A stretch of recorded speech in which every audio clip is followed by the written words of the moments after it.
ఉత్తమమైన నాయకుడు ఎవరైనా ఇప్పుడున్న పరిస్థితిలో ఉన్నారంటే ఒక్క పవన్ కళ్యాణ్ గారు.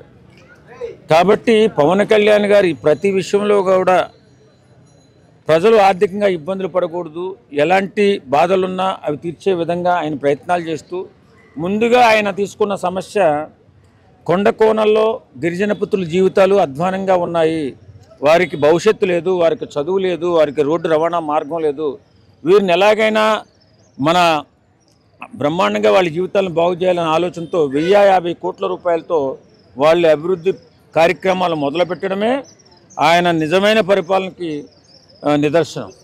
వాస్తవంగా అంత గొప్ప ఆలోచన చేసిన వ్యక్తికి నిజంగా హెడ్సప్ చెప్పాలి పవన్ కళ్యాణ్ గారికి. ఎందుకంటే ముందు మనం ఇక్కడ సమాజంలో ఇక్కడ అభివృద్ధి చెందినటువంటి ప్రాంతంలో ఉంటూ కూడా ఇప్పుడు కూడా బ్రతకడానికి ఇబ్బంది పడుతున్నాం.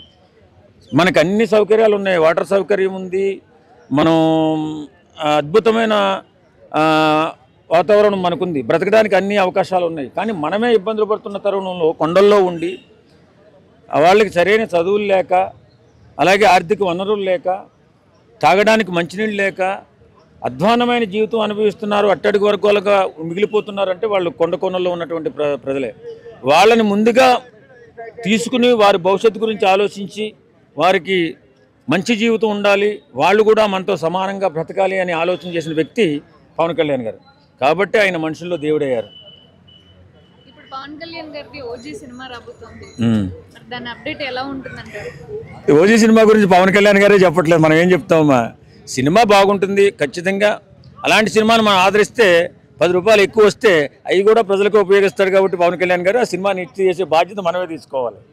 ఓకే సార్, అట్లాగే ఇప్పుడు రోజాగా మన పేరునే నాని గారు మన పవన్ కళ్యాణ్ గారు పాత అన్న మాటలు ఏయో పాత చూసి అవన్నీ చూపించి మీడియా ముందు చూపించి ఇప్పుడు ఏం చేయట్లేదు పవన్ కళ్యాణ్ అనే ఫీలింగ్ కలుగుతున్నారు జనం. దాని గురించి ఏమంటారు? అది నీచ సంస్కారానికి, నీచ సంస్కృతికి అలవాటైపోయినటువంటి వైఎస్ఆర్సీపీ నాయకుల మనోగతం. అది వాళ్ళు ఎంత దరిద్రంగా బతుకుతున్నారంటే ఇవాళకి కూడా ఏదైనా ఇప్పుడు సమాజంలో మనం ఏం కోరుకుంటాం, సమాజ హితం కోసం కోరుకుంటాం సామాన్యంగా మనిషిగా పుట్టినందుకు. కానీ వాళ్ళు నాయకులుగా ఎదిగినందుకు ఏదో ఒకటి కోరుకోవాలి కదా. మీరు అసెంబ్లీకి రండి, మీకున్నటువంటి ఆపర్చునిటీని వాడుకోండి, ప్రజలకు ఎలా ఉపయోగపడాలి, ప్రజలకి మీరు ప్రజల పక్షాన్ని నిలబడితే ప్రభుత్వం పనులు చేయడానికి ముందుగా ఉంటుంది. కాబట్టి అసెంబ్లీకి వచ్చి జరుగుతున్నటువంటి తీర్మానాలపై మీరు చర్చించి ప్రజల పక్షాన్ని నిలబడితే మీకు గౌరవం ఉంటుంది. అంతే తప్ప పవన్ కళ్యాణ్ లాంటి వ్యక్తిని తక్కువ చేసి చూపించాలనుకుంటే ఈవేళ 11 సీట్లకే పరిమితం అయిపోయిన వైసీపీ పార్టీ రేపు మీరే గొయ్యి దూకుని 1 సీట్కే పరిమితం అయిపోయే అవకాశాలు ఉంటాయి. కాబట్టి ఇప్పుడు మీరు చేయాల్సిన తక్షణ కర్తవ్యం ప్రభుత్వం నుంచి ప్రజలకి ఎలాంటి అభివృద్ధి ఫలాలు అందుతున్నాయా, అందలేదా, ప్రభుత్వాన్ని నిలదీసేటటువంటి బాధ్యత వైఎస్ఆర్సీపీ పార్టీతో ఉంది.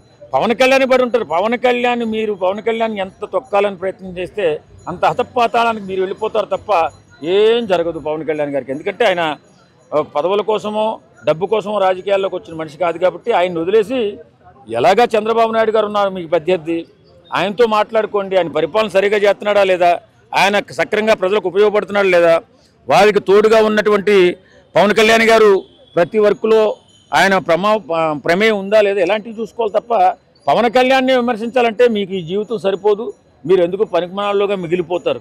కాబట్టి ప్రభుత్వంలో అసలు ప్రజలకి పనులు జరుగుతున్నాయి, వాళ్ళు ఇచ్చిన హామీలు నిలబెట్టుకుంటున్నారా లేదా, అది ఒకవేళ నిలబెట్టకపోతే పోరాడి సాధించుకునే బాధ్యత మీ పట్లే ఉంటుంది. ఎందుకంటే ఇప్పుడు మీరు ప్రతిపక్షంగా ఉన్నారు. ఓకే సార్, అలాగే ఇప్పుడు దాకా గెలిచిన దగ్గర నుంచి ఇప్పుడు దాకా పిఠాపురం వెళ్ళలేదు, అక్కడ నాగబాబు గారిని పెట్టి మొత్తం ఆయనే చూపిస్తున్నాడు, ఈయన ఎందుకు వెళ్ళటం లేదని ప్రశ్నిస్తున్నారు సార్. దాని గురించి ఏమంటారు? పిఠాపురం ప్రజలు పిఠాపురాన్ని బంగారం చేసేలా ఉన్నాడు పవన్ కళ్యాణ్ మాట్లాడుకుంటున్నారు. కారణం ఆయన వెళ్ళాల్సిన అవసరం లేదు. ఆయన ఒక పిఠాపురానికి ఎమ్మెల్యేగానే మాత్రమే గెలిచారు. కానీ ఈవేళ ఉప ముఖ్యమంత్రిగా, రాష్ట్రంలో మంత్రిగా, ఉప ముఖ్యమంత్రిగా రాష్ట్రం మొత్తం తిరగాల్సిన బాధ్యత, రాష్ట్రంలో జరుగుతున్నటువంటి కార్యక్రమాలపైన ఆయన చూసుకోవాల్సిన బాధ్యత ఆయనకు ఉంది. ఒక పిఠాపురం ఒకటే చూసుకోవడానికి లేదుగా, మంత్రి, ఉప ముఖ్యమంత్రి. కాబట్టి పిఠాపురాన్ని బ్రహ్మాండంగా అభివృద్ధి పదవిలో ముందుకు నడిపించుకుంటూ వాళ్ళ అనుయాయులు నడిపిస్తూ ఉన్నారు, ఇబ్బంది ఏం లేదు. వర్మ గారు కానీ లేకపోతే నాగబాబు గారు కానీ అక్కడ ఉన్నటువంటి జనసేన నాయకులు అద్భుతమైన ప్రతి కార్యక్రమాన్ని అద్భుతంగా చేసుకుంటూ ఆ పిఠాపురాన్ని బంగారు పిఠాపురంగా తయారు చేసుకునే ప్రయత్నంలో వాళ్ళు ఉన్నారు. పవన్ కళ్యాణ్ గారు ఎప్పుడు వెళ్ళినా కూడా ప్రజల తరపున అక్కడ చేసే అన్నిటిని కూడా పర్యవేక్షిస్తూనే ఉన్నారు. ఎప్పుడు వెళ్ళడం ఏముంది, రాష్ట్రం మొత్తం చూడాలి కదా. ఓకే సార్, అలాగే అనంతపురం వెళ్ళారు పవన్ కళ్యాణ్ గారు. అక్కడ వచ్చిన అభిమానులు కానీ పవన్ కళ్యాణ్కి అంత అభిమానం అక్కడ ఉండారంటారు కామన్గా? ఉంటారు కదా, మంచి వ్యక్తికి అభిమానులు ఎక్కడ ఉంటారు, ఎక్కడైనా ఉంటాడు. మంచి ఎప్పుడైనా బ్రహ్మాండమైన పాపులారిటీ సంపాదించుకుంటుంది. మంచిగా మనకున్నటువంటి వనరులు, మనం సంపాదించుకున్న డబ్బులో, మనం ఉన్నటువంటి ప్రదేశంలో, అనగా ఇక్కడ ఒక బస్తీలో ఉన్నాం అనుకోండి, మన డబ్బులు సంపాదించుకున్నాం, చుట్టుపక్కల వారిని 10 మందిని ప్రేమగా చూసుకుని వాళ్ళకి ఆపదలో ఆదుకుంటే మనమే దేవుడు అక్కడ. కాబట్టి వేళ పవన్ కళ్యాణ్ ప్రజల్లో, ఆంధ్రప్రదేశ్లో దేవుడు అయ్యాడంటే ఆయన సంపాదించిన దాంట్లో చాలా అమౌంట్ ఖర్చు పెట్టాడు పేద ప్రజల కోసం. ఎప్పుడు వైఎస్ఆర్సీపీ పార్టీలో ఉన్నప్పుడే, పార్టీ అధికారంలో ఉన్నప్పుడే చనిపోయినటువంటి రైతులకి, ఆత్మహత్యలు చేసుకున్నటువంటి రైతులకి 30 కోట్ల రూపాయలు పంచిపెట్టాడు. అలాంటి మహానుభావుడు అతను గురించి మనం ఎక్కడ ఎవరు కూడా మాట్లాడినా వాళ్ళు పతనం అయిపోతూనే ఉంటారు. ఆల్రెడీ చూసాం 11 పతనం అయిపోవడం. కాబట్టి ఎప్పుడు కూడా మంచే. ఎప్పుడైనా స్వార్థం భయంకరమైన వ్యాధి లాంటిది. ఎవడైతే స్వార్థపడతాడో వాడు నాశనం అయిపోతూనే ఉంటాడు. కాబట్టి మంచి ఎక్కడైనా మంచి, అది మన దగ్గరైనా, రాజకీయ నాయకుల దగ్గరైనా, పారిశ్రామికవేత్తల దగ్గరైనా, మంచిగా మనం ఉన్నంతకాలం మనల్ని భగవంతుడు అలా కాపాడుతూనే ఉంటాడు. అలాగే పవన్ కళ్యాణ్ ఎప్పుడు కూడా భగవంతుడు చూస్తూనే ఉంటాడు. ఏంటన్నా మరి ఇంకో 13 రోజులు ఓజీ సినిమా వస్తుంది, ఏంటి దాని సంగతి, ఎలా ఉండబోతుంది అనుకుంటున్నావు? నేను ఎక్సైటెడ్ నా మూవీ కోసం, బికాస్ ఆఫ్ సుజిత్ డైరెక్టర్. ఆయన డైరెక్షన్ నాకు నచ్చుతుంది అసలు. సో ఆయన సాహో లాంటి మూవీ తీసిండు. సాహో ఇట్స్ నాట్ బాలీవుడ్ లెవెల్లో తీసిండు ఆ మూవీ. ఇప్పుడు ఓజీ కూడా అదే రేంజ్లో ఉంటుందని నేను ఎక్స్పెక్ట్ చేస్తున్నా. సో 200 crores అయితే ఫస్ట్ డే వస్తుందని అనుకుంటున్నా. అంతే. అంటే ఆల్రెడీ అమెరికాలో 45,000 టికెట్లు అనేవి సేల్ అయ్యాయంట. మరి ఇప్పుడు ఇక్కడ ఎలా ఉండబోతుంది? ఇక్కడ మ్యాక్సిమం నాకు తెలిసి 3-4 days ముందే మొత్తం హౌస్ఫుల్స్ అయిపోతాయి. టికెట్స్ కూడా దొరకవు నాకు తెలిసి 3-4 days ముందే. నాకు తెలిసి ప్రీ రిలీజ్ మొత్తానికి అయితే ఫస్ట్ డే కన్నా ప్రీమియర్ షో కూడా స్టార్ట్ అయింది అనుకో, ప్రీమియర్ షోస్కి ఎక్కువ కలెక్షన్స్ వస్తాయని నేను అనుకుంటున్నా. మాస్ లుక్ ఇప్పుడే కదా రావడం, ఓజీలో పవన్ కళ్యాణ్ గారిని అలా చూడడం అంటే మళ్ళీ మనం చూడబోతున్నాం. సో మీ ఎక్సైట్మెంట్ ఎలా ఉంది? సో చాలా బాగుంది, మంచిగా అనిపిస్తుంది. ఇంకా వెయిట్ చేయాలి ఓజీ సినిమా గురించి. నేను కూడా బాగా ఎక్సైట్ అయ్యి చూద్దామనే థాట్లో ఉన్నా.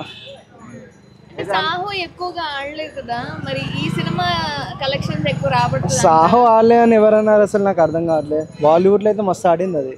సాహో ఇక్కడ కూడా ఆడింది. అసలు సాహో ఇక్కడ తెలుగులోనే కలెక్షన్స్ ఎక్కువ వచ్చినాయి అసలు చెప్పాలంటే. అది ఇప్పుడు ఓజీ సినిమా రీమేక్ మూవీ కదా, 400 కోట్లు 500 కొడుతుందా అని చెప్పేసి కొంచెం డౌట్. డైరెక్టర్ అంత మంచి డైరెక్టర్ ఉన్నాక కొట్టకుండా ఉంటా నాకు చెప్పు.